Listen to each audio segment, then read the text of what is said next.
Hello, I'm Amanda Bradbury. I'm an astrologer and colour therapist, and I'm going to talk to you about the astrology that we have this month in December. So it's now the 6th of December. On the 1st, Neptune, the planet Neptune, turned direct. And so whenever a planet changes direction, this brings like an intensification of the energy. So Neptune, with Neptune, this may have brought in feelings, deep feelings. I feel that many people have been feeling a little bit overwhelmed or vulnerable at this time. And so this is a reflection of the Neptunian energy, also being very aware of what other people may be feeling. And so something that we may want to do is to almost allow the feelings to come in, but then to just sort of wash over us, not to go into it too much, because then we can get kind of pulled down into that. So it's about discerning, but then lifting ourselves above it, almost like getting an overall view, as it were, of what's happening. So then the next thing that we had the total solar eclipse in Sagittarius on the 4th. And this was very dynamic. And it was at 12 degrees of Sagittarius. So it connected in to a point called the Great Attractor, which is like a cosmic swirl of energy that pulls energies into it. So there's almost like this sense of kind of inevitable movement and growth. And so this is very reflective of the energy of awakening. And truth is also connected with Sagittarius, truth and news and different perspectives, and also the bigger picture. So perhaps not getting too caught up in the details, but getting like an overall view of what is this all about. In Sagittarius, we can also begin ourselves to get a sense of higher perspective and meaning to what's going on. It's almost like, what can we learn from this situation? How can we turn it into something more positive? What can it teach us? So this is all reflective of the energy of Sagittarius. So at the solar eclipse, it was a new moon. So it's always a time to set new intentions. And Sagittarius is very much about firing your arrow. So it's like firing your arrow and setting your vision and your focus on what it is that you would like to achieve. Now, the planet Mercury, for almost the whole month of December, from the 3rd to the 27th, is what is called out of bounds. And that's when it's way south of the ecliptic. And so we can see this energy working in different ways. So one of the ways it may work is we may feel that we're being required to do things or take certain actions, or there are perhaps new rules that we feel are out of order, they're out of bounds. But the way that we can turn this around is to take back the power of that, so that we push back against these boundaries, so that we are the ones who are living this energy of being, if you like, beyond the boundaries, beyond the bounds. So it's a little bit like, yes, going beyond that. So then the next thing that we have happening is there's a full moon on the 19th of December, and the sun is exactly on the galactic center at 27 degrees of Sagittarius. So this is actually, it's very powerful. It's very, very powerful energy. It's actually a really positive full moon, because also both the sun and the moon connect in to Jupiter. They both make a creative connection to Jupiter, which is about expansion.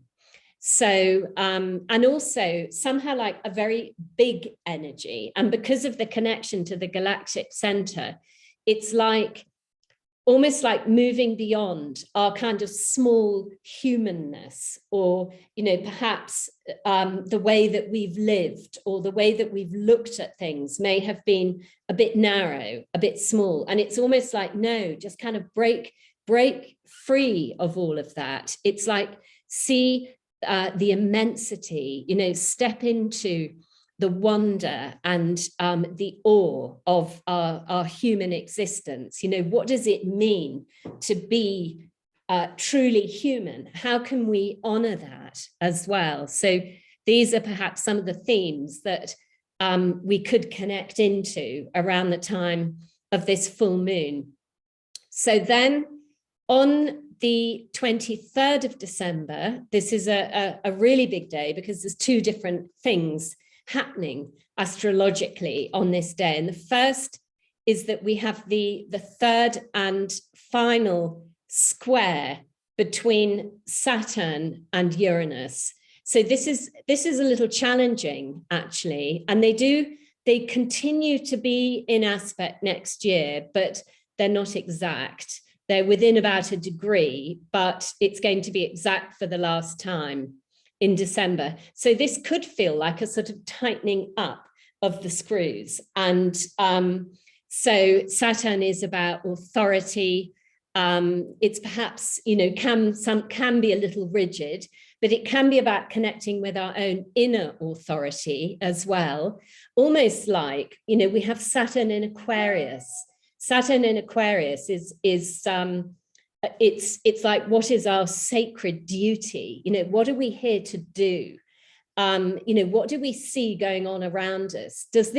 How does this feel? Is this in integrity? You know, are we feeling compromised with anything that we're choosing to do?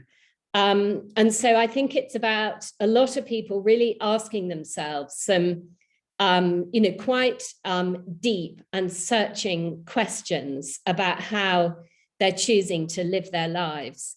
So then the square between Saturn and Uranus is, it's also about a conflict between the old and the new, and between the forces of control and the energy for freedom as well. So there's a conflict between those two. And with Uranus being in Taurus, I feel this can lead to a sense of being a bit ungrounded. And this transit of Uranus through Taurus actually lasts for many years, but Uranus isn't a very natural planet, if you like, whereas Taurus is the sign that is most about nature and the body. So there may be some kind of energy that is taking us away from natural living. And it's about bringing the focus back to that. So it's about making an effort to be grounded, to really connect into the earth, to feel our roots, to connect with nature, to hug a tree, appreciate the beauty that's around us, and also being patient. I think taking things step by step. So there may be a tendency to feel a bit overwhelmed with what is happening.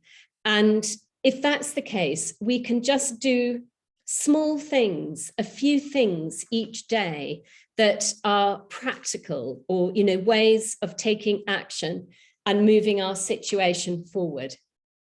So then the other very big thing that's happening on the 23rd of December is that the nodal axis is changing signs from Gemini Sagittarius into Scorpio Taurus. So, I mean, it will take the focus away perhaps from this kind of huge rush of information that we've been experiencing, particularly on alternative channels. And it will put the focus more on the Scorpio Taurus. So Scorpio is about inevitable transformation. It's very deep. It's almost like non-negotiable. And then Taurus is connecting into what's healthy, what's nourishing. It could bring up issues to do with safety and security as well. So something that's going on all month that I feel we're, you know, already feeling into this quite strongly is a connection between the planet Venus and Pluto. And they're conjunct all month, but they make their exact conjunction twice this month, once on the 11th of December and the second time on Christmas Day. And we can look at this in terms of color. So this is the bottle in the color mirrors system for Venus, which is a very delicate pale pink. So this is it's about self-love, self-belief, self-worth. And there's also a lot of sweetness in it. It's innocence. So a lot of beauty with Venus, with the planet Venus. Now, when it sits next to Pluto, these are the colors that we can connect with Pluto, which is lilac or a deep lilac. So this takes the energy very deep. You know, Pluto is the planet which we connect with the underworld, also maybe what is hidden. So together, these two, you know, bring up issues in relationships. So there may be big transformations going on in relationships. There may be some strong feelings. There may be a deepening. It can bring in karmic connections in relationships, issues to do with twin souls, for example.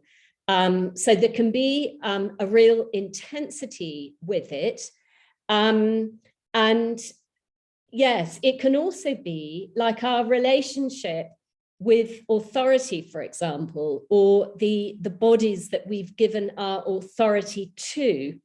And, you know, with Venus Pluto, there can almost be like a sense of betrayal as well, like a sadness or a grief, a realization of certain things. This can all be reflective of the Venus Pluto energy.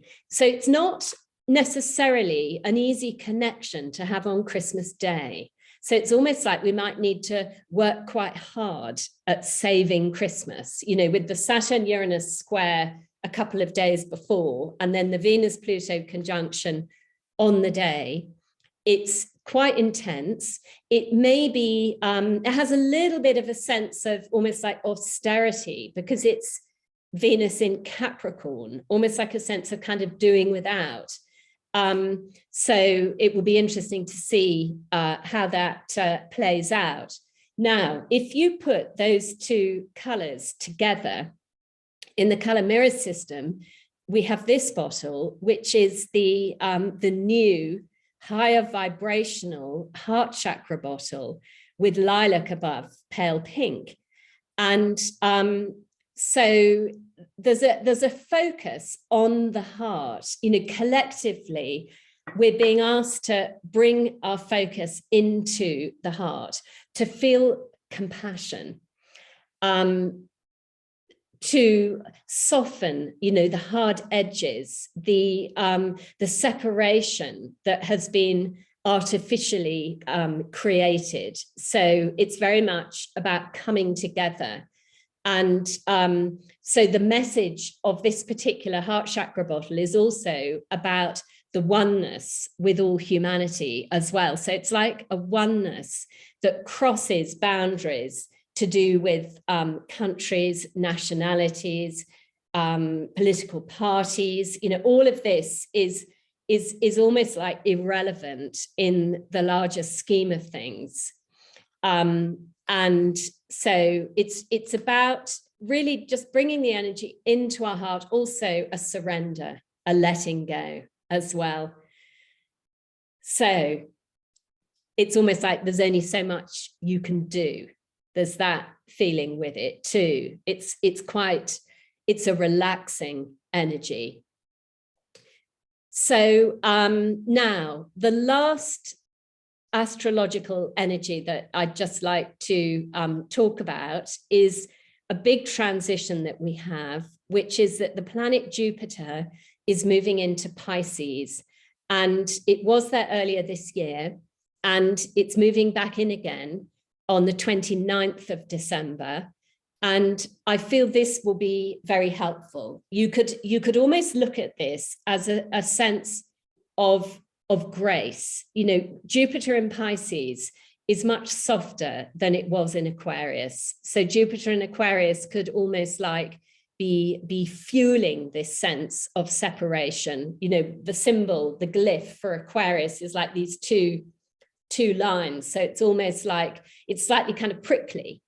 Whereas Jupiter in Pisces is much softer, sweeter. Again, the innocence. And so it's like bringing in more flow, more acceptance, more fluidity.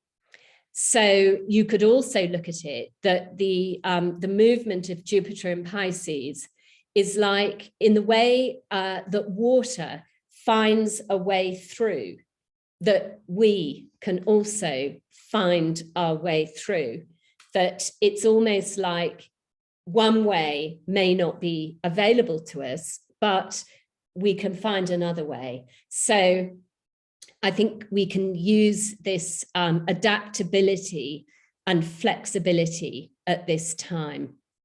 So yes, and I'd just to say, so you could look at it that the gates may be closed, but the portals are open. So this is the way that we can look at this month. So it's about working energetically and keeping our sense of hope and buoyancy and a sense of expansion, you know, connecting to that higher dimensional energy. So you can find out more about me on my website, which is amandabradbury.com, if you're interested either in an online workshop or a one-to-one session.